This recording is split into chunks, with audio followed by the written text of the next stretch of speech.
చూసారా ఎంత praise the lord, ఎంత థ్యాంక్ యూ చూసారా 3 రోజులు అయింది తినడానికి తిండి లేదు.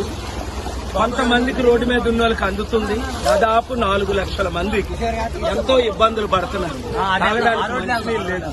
ఇమీడియట్ రిలీఫ్ మేము ప్రపంచమంతా గ్లోబల్ పీస్ ద్వారా చేశాం. ఇది చాలా ఈజీ వర్క్.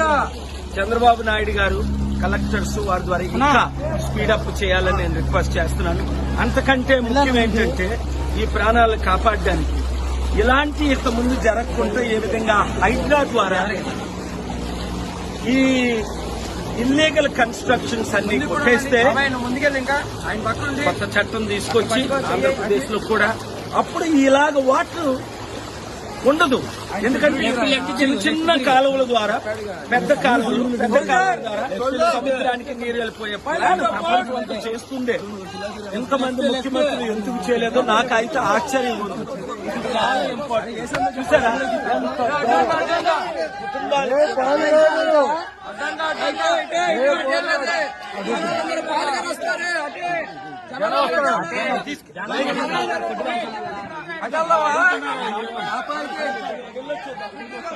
ఆత్మహత్యారాళ్ళు చూడాలంట.